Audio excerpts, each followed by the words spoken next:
I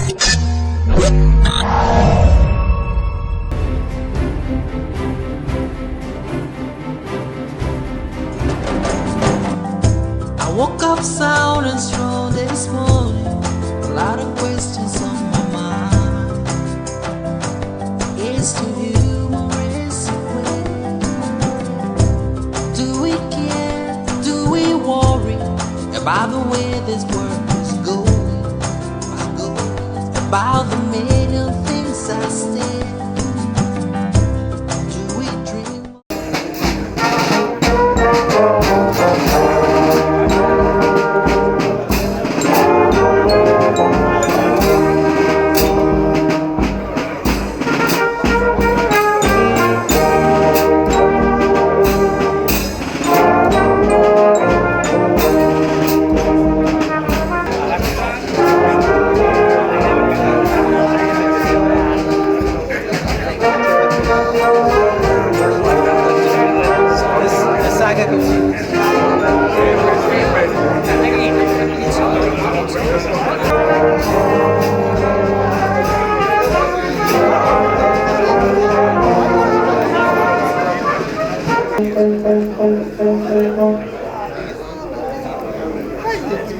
Doing good.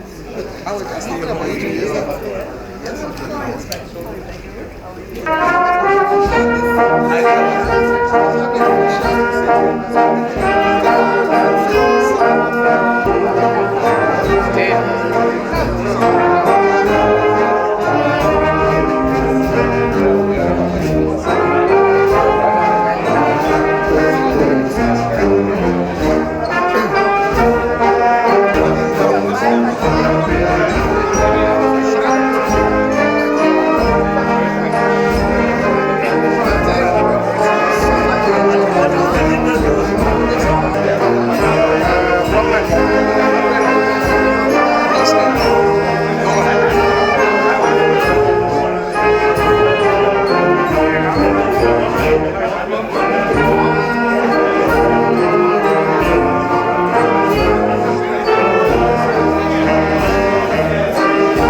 And the writer, the author of the book, His Excellency Olusegun Obansanjo.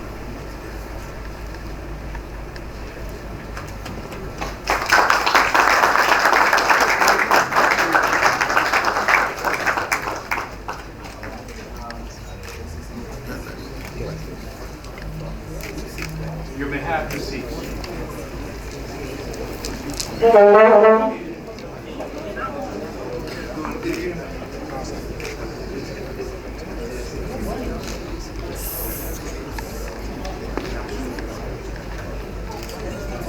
Gentlemen, I'd like to announce the arrival of Her Excellency the President of the Republic of Liberia, Madam Ellen Johnson Sirleaf.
Ceremonies by Her Excellency Madam Ellen Johnson Sirleaf, President of the Republic of Liberia, and Grand Master of the Orders of Distinction, in honor of His Excellency Olusegun Obansanjo, former President of the Federal Republic of Nigeria, and Book Lounge, Making Africa Work, at the C.U. Cecil Dennis Auditorium.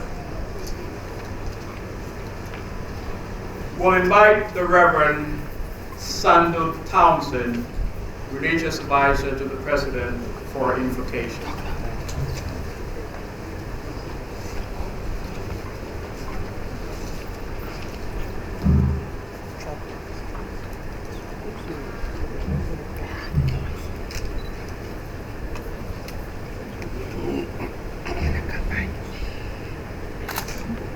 I'll read a portion of scripture for your hearings, taken from Psalm 27, 1 to 3. And it reads, "The Lord is my light and my salvation, whom shall I fear? The Lord is the strength of my life, of whom shall I be afraid? When the wicked, even my enemies and my foe, came upon me to eat up my flesh, they stumbled and fell. Though a host should encamp against me, my heart shall not fear. Though walls should rise against me, in this will I be confident." The words of the Lord. Let us pray. Father, we just want to thank you for bringing us this occasion. We thank you that we can come together once more to just lift you up high and honor you. We thank you for this nation and this people. We thank you for this occasion. We thank you for bringing the former president of Nigeria all the way here. And we're just grateful for him. We thank you for all of us who have come together for this book launching and honoring program. May your name be glorified. Thank you, Lord. Bless you now in Jesus' name.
This special convocation is hereby beginning. Let the Investiture Ceremony begin.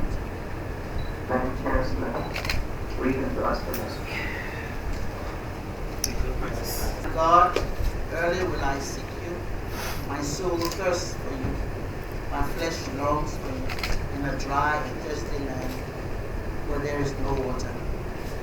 So I have looked for you in the sanctuary to see your power and glory. Because your loving kindness is better than life, my lips shall praise you. Thus I will bless you while I live. I will lift up my hands in your name. My soul shall be satisfied as with marrow and fatness, and my mouth shall praise you with joyful lips. When I remember you on my bed, I meditate on you in the night watches. Because you have been my help, therefore in the shadow of your wings I will rejoice. My soul follows close behind you, your right hand upholds. Almighty God, our Heavenly Father, with whom is life, and from whom cometh every good and perfect gift. Unto thee do we bow our hearts in reverence and in trust, gratefully acknowledging thy mercies and the manifold manifestations of the providence and thy guidance and direction, that all things may be done to the glory and to the advancement of the interests we have in charge. Let thy grace be upon thy servant, about to be instituted into an organization founded upon the Christian religion and practice of Christian virtues. All this we ask, most merciful Father, through him who is the resurrection and the life, our Lord and Savior, Jesus Christ. And now I ask you to join me in saying the Lord's Prayer. Our Father, which art in heaven, hallowed be thy name. Thy kingdom come, thy will be done on earth as it is in heaven. Give us this day our daily bread, and forgive us our trespasses, as we forgive the trespasses against us. And lead us not into temptation, but deliver us from evil. For thine is the kingdom, the power, and the glory, forever and ever. Amen. I get today to give honor to whom honor is due. I dare say there is no precedent, current or previous, who have done so much for Africa, for promoting democracy in Africa, for promoting development in Africa, for ensuring strong advocacy for Africa, for representing Africa all over the world in so many ways. I recall in 1979, I was a junior official in the Ministry of Finance. President Obasanjo was the first leader who voluntarily said, I am going to give up power. He had the power to remain powerful. He said, I am doing this to start the process of development in Africa. That one can hold power, voluntarily give it up in the interest of enabling people to have a choice. And so, maybe I was an activist then, but I think I became a stronger activist after that statement, because I remember I made some statement regarding that decision that he made. And there's nobody who has been so helpful, giving advice, advocacy for mobilizing his own countrymen to come and be a part of the group that saved us from ourselves. What it was being part of those in the many years of trying to find peace through several interim governments, through several negotiations all over the continent. President Obasanjo was there. And since then, I've never seen a president so active post, I started to say post power, but he's so wrong, but he still has power. But he uses it in such a way to promote the ideals of Africa, the culture of Africa, the aspirations and the expectations of Africa, so that when we go around, all of us who are lucky to serve as president find ourselves to his door for advice, to share with us his experience. For me and many others like me, there's nobody that we turn to except Baba. So we talk to each other, and somebody says, did you discuss this thing with Baba to get his views?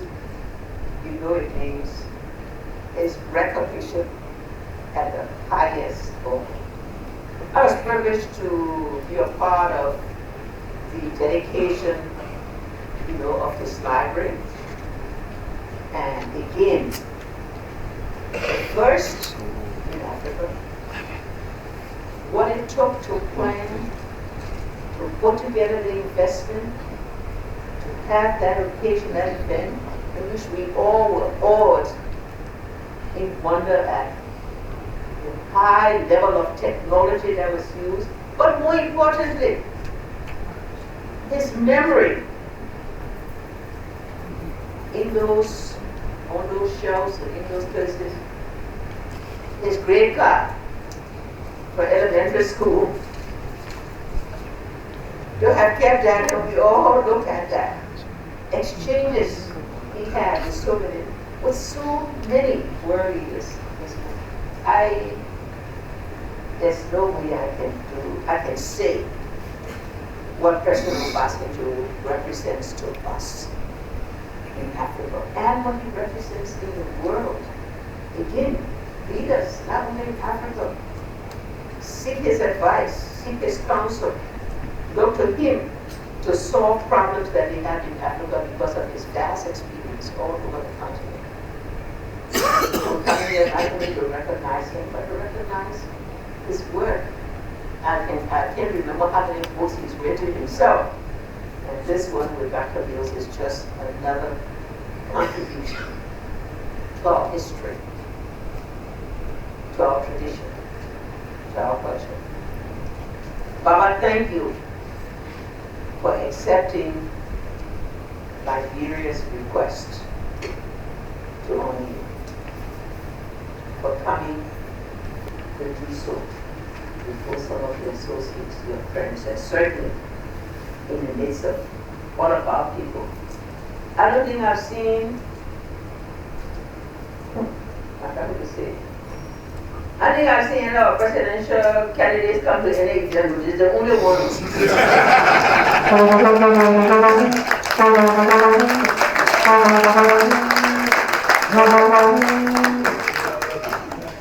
So you broke ground for us today. We have another one. We'll call each other and say, you can go to Baba for coming to honor him.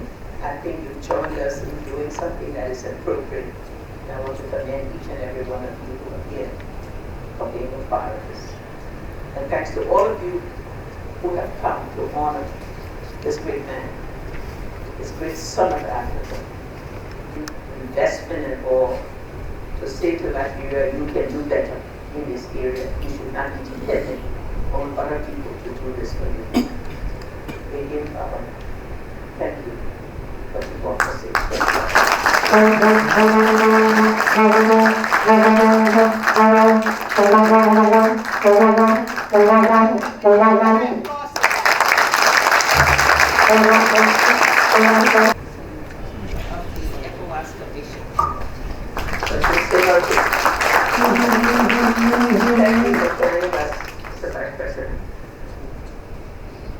Mr. Chief of Protocol, read the statute.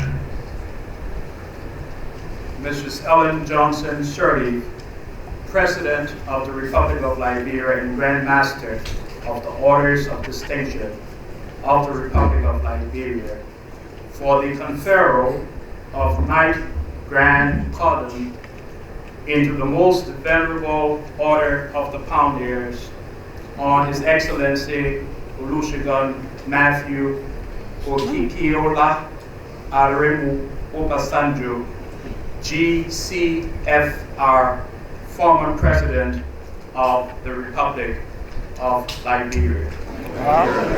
Of Nigeria. We will invite His Excellency to please come forth.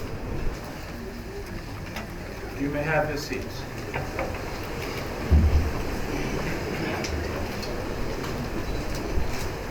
We will invite to the podium His Excellency Olusegun Obansanjo.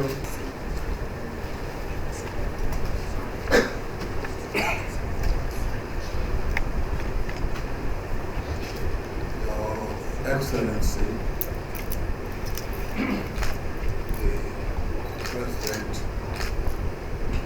of the Republic, Honorable Vice President, Honorable Vice Chair of Everyone, Honorable Ministers, distinguished members of the diplomatic corps, distinguished guests, ladies and gentlemen, brothers and sisters.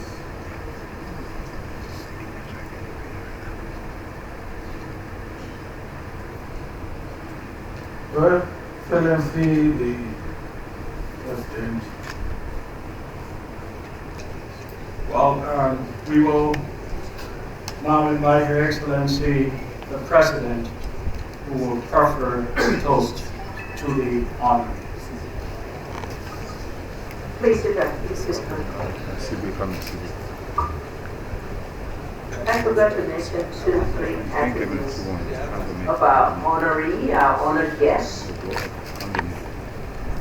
There are 2 things that I think have you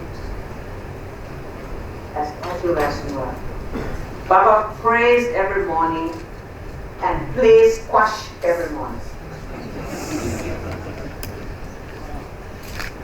Let me ask you to rise. Raise your glasses. Recognizing that we have not graduated from Sprite.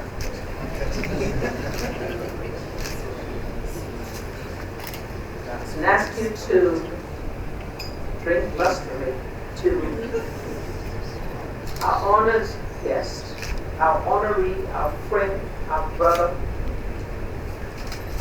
to his family, his associates, and to all of those who have joined him here for this occasion. And also to the President, government, and people of Nigeria who have stood by us in friendship throughout the years. To the honoree,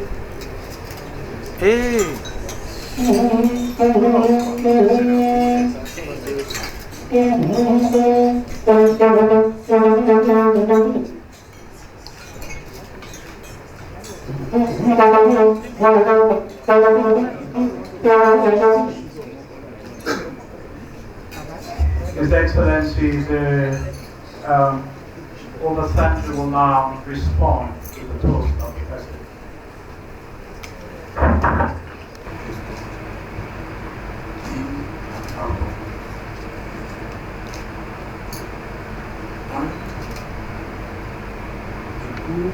Of people of this region, their development, their growth, and their progress, politically, economically, socially, through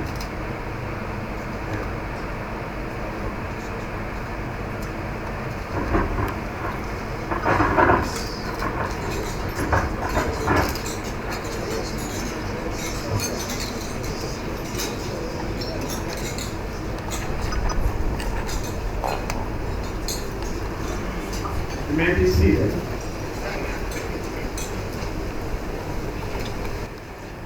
for which it was convened, is now adjourned. Well, now I'd like to invite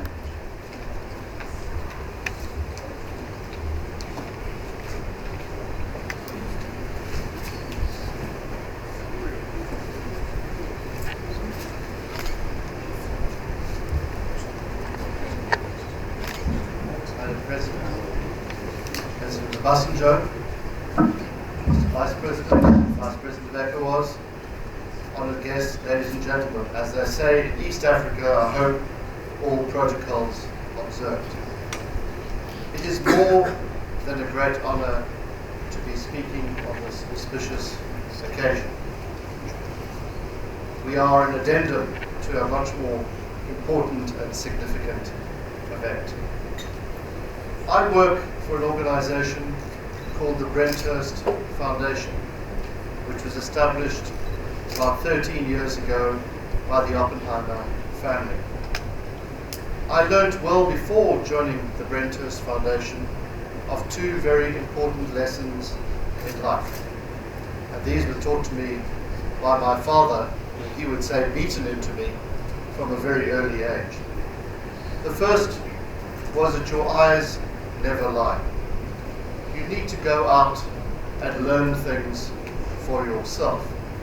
You need to be able to go and sample experiences where these become available, to be able to accurately report these back to those who wish to learn about them. And the second very important aspect, among others, is the importance in that process of taking yourself out of your comfort zone.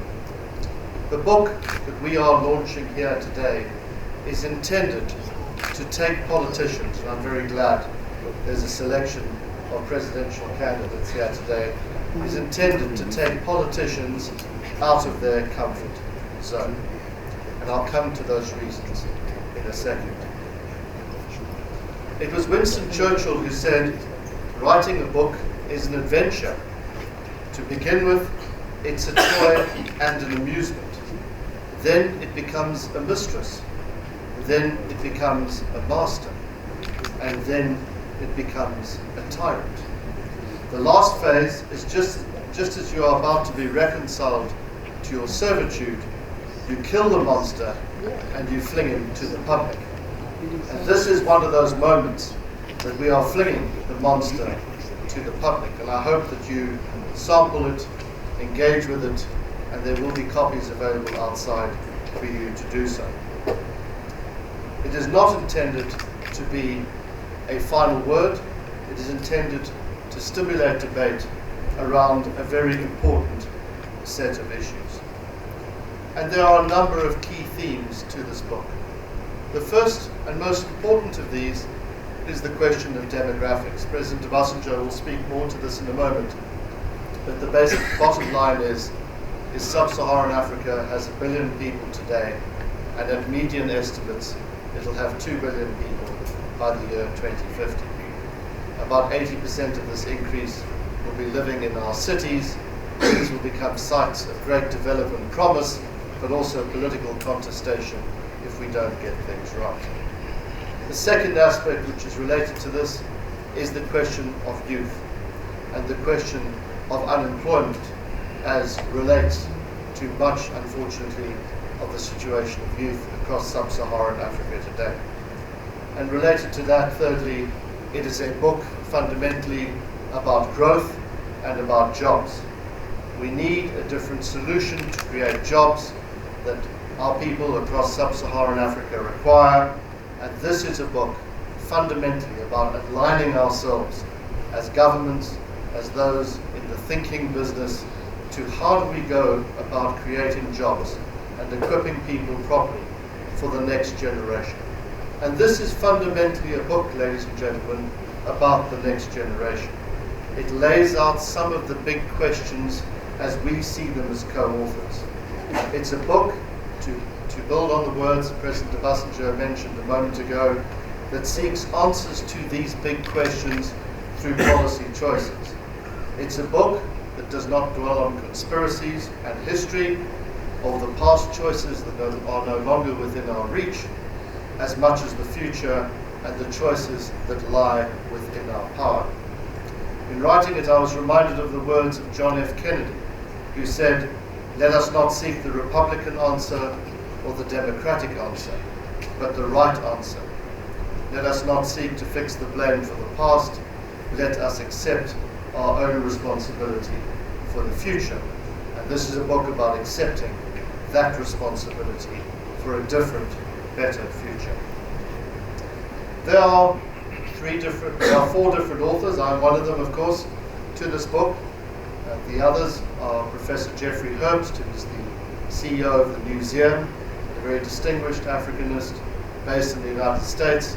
And the third is a retired British general, Dickie Davis, who had a lot of experience in translating big ideas into practical actions on the ground through numerous deployments, and in his vocation, like President Obasanjo, as a civil engineer. And of course, and certainly the most important of all, is President Obasanjo as one of the co-authors. And let me end and permit me to say a little bit what it's been like to work with President Obasanjo on this project and on this special day for him. I am aware, of course, that I am on potentially shaky or dangerous ground here. But writing books requires skill, it requires patience, it requires technical knowledge, it requires authority, calmness, a measure of self-belief, loyalty to the subject at hand and loyalty to your fellow authors, a cool analytical mind, and the combination of fortitude and, dare I say it, of stubbornness as well. And I have simply put, and I speak for my other two co-authors as well, this time learnt at the feet of the Master. It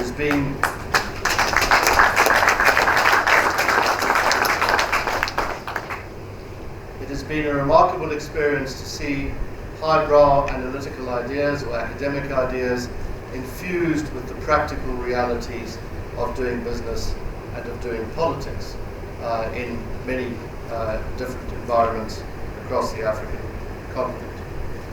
I was asked by my children what it was to write a book with President Obasanjo, and as a keen amateur musician myself, I said it's a little like being asked to play guitar with Bruce Springsteen.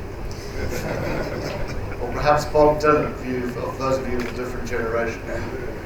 It proves that wisdom certainly doesn't have a sell-by date. And I can only echo the words of President Obasanjo that I hope that President Ellen Johnson Sirleaf will use the occasion after her presidency to impart some of the wisdom she has shown during her tenure in Liberia to share with the rest of the continent and indeed with the rest of the world.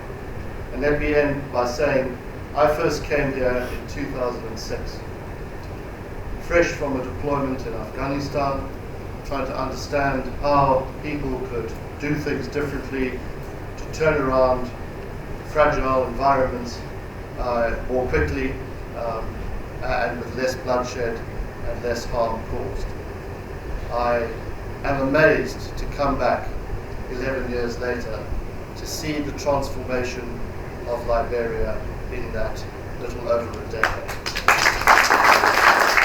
Yeah, probably don't see it quite as much as those of us who come from time to time and see the dramatic changes since I first landed at Robertsfield those 11 years ago. As President Obasanjo has indicated, there's a huge amount of building activity. You can measure development by the changes in the skyline, and certainly that holds true in Liberia. So, ma'am, I commend you a great deal on what you have achieved. For Liberia and for those who seek to learn from good examples, as this book does across Africa. We lay out a rich tapestry of international examples in this book, but we also spend a lot of time talking to African policymakers who have made it, who have done it, who have acted outside of the traditional bounds in changing the circumstances of their own countries. And I hope that you enjoy it, that you read it, that you engage with it, that you digest it, that you spit it out if necessary. But I hope that working together we can find some of these big answers. Thank you very much.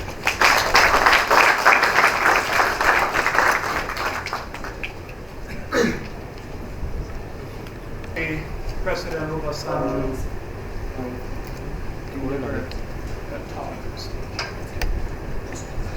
Excellency.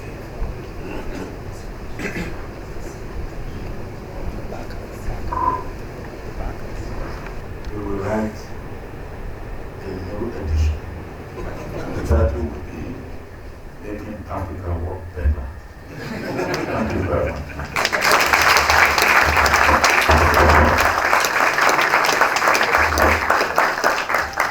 We will have special remarks by Her Excellency the President. To make a speech. I can see people appreciating wanting to get back to their business, but then I'm trying to read this book to make sure that when I came here today, I would say I know what's in it. I just want to mention a few points. There are 11 chapters. I won't talk about all of them, but I will mention some key things. Chapter 1 talks about State of Africa's people, institution structures. The emphasis of that chapter was on cities, where the majority of the population reside.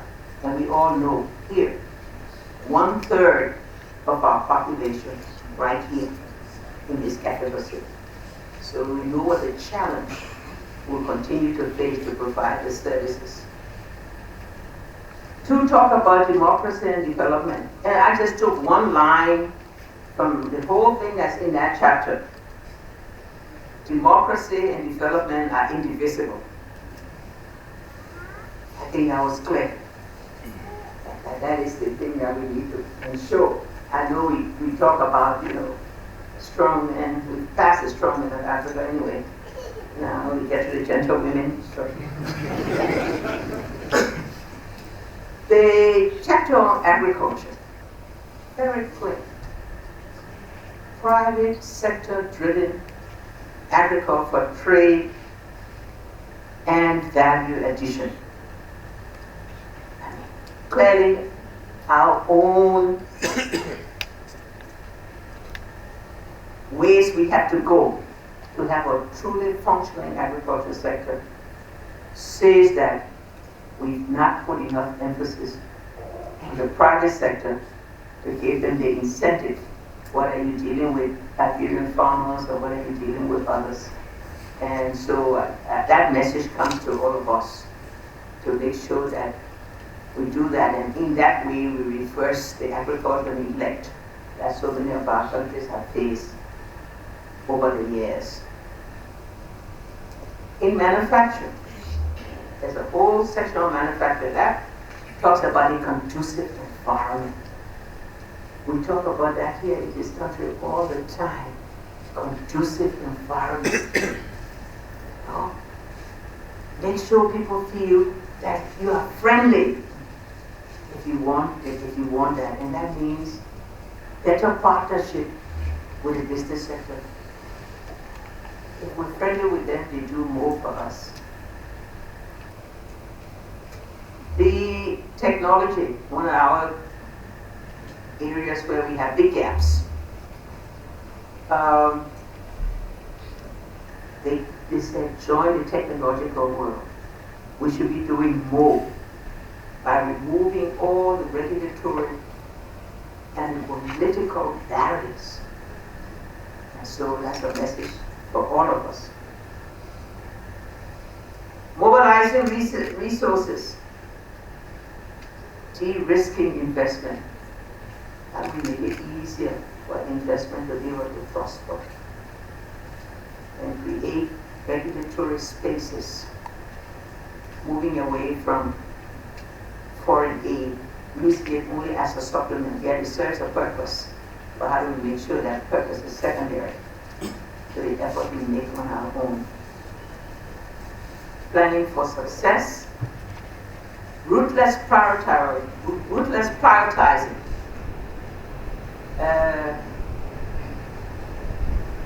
and careful sequencing. So we've come a long way here in our own effort. I think we all will admit that more improvement can be made. And then their leadership and delivery, discipline, nationalization. Discipline, nationalization. Let me put an emphasis on discipline.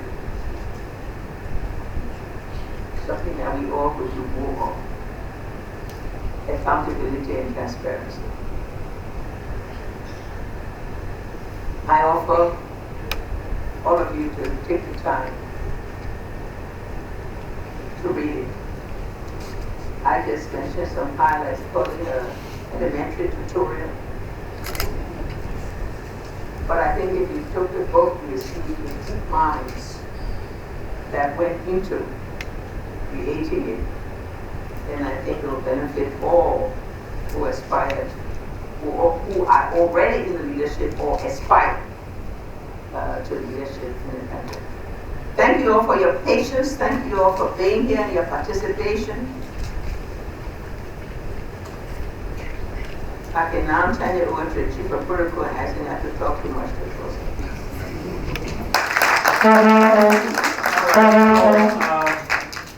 I've been instructed not to talk too much.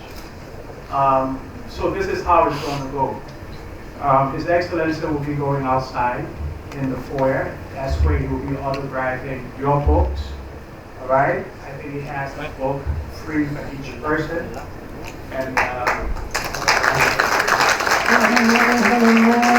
But symbolically, he will autograph the six books for those of the platform guests, after which there will be a photo. The rest of us will take our photographs with him as he autographed our books. Now, it's going to be simultaneously with the reception. The President will be tendering a reception in honor of the honoree as we all go there. So we'll be eating, and the honoree will be autographing books as we go along. Thank you very much.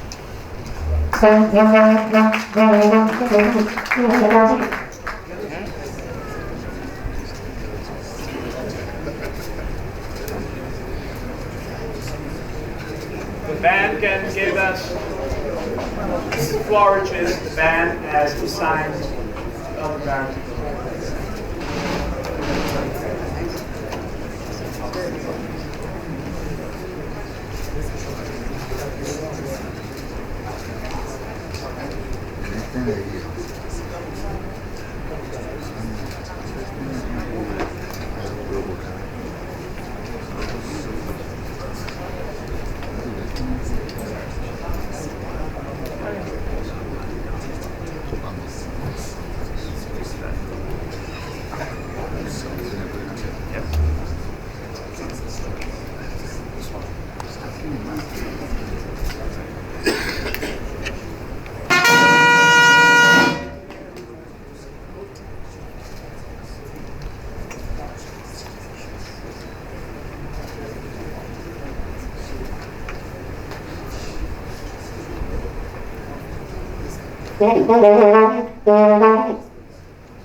The greetings now will be with the political party, and then all of us will proceed in the foyer where he will autograph bring your book, and you will have the opportunity to greet him.